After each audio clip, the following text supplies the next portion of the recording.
Katta biznes qilaman deganlar uchun yangilik, hattoki mashinalar zapchasini chiqarib berishar ekan va undan tashqari xohlasalarning 2,5 millik tuvaylar ham bor, xohlasalar mana katta tuvaylar ham bor yoki mana 7 litrli paqirlarimiz ham bor.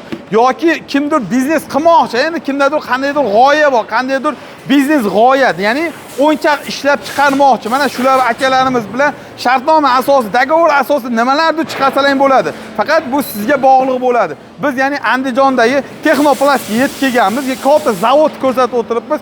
Katta ob'yomli, eng qiziq tarafi Qirg'izistondanmisiz, Tojikistondanmisiz farqi yo'q. Katta ob'yomda katta daromad qilishingiz mumkin bo'ladi. Bunaqa biznes ancha-muncha joyda bo'ladi. Oddiy misol tariqasida mana bu narsa 2,5 ming so'm, ko'chada 3 ming, 3,5 ming sotilyapti. Nima deb o'ylaysizlar? Qancha qolyapti shunda? Eng qiziq tarafi bular ancha-muncha sinmaydi va zo'r bo'ladi. Kачествosiga garantiya berishadi. Kimgadir zarur bo'lsa, pastdagi raqamlarga aloqaga chiqasiz. Kommentariyada o'z fikrlarini yozib qoldilar. Yelim orqali yana qanaqa bizneslar qilsa bo'ladi? O'sha menga qiziqsa kommentariy yozib qo'yinglar.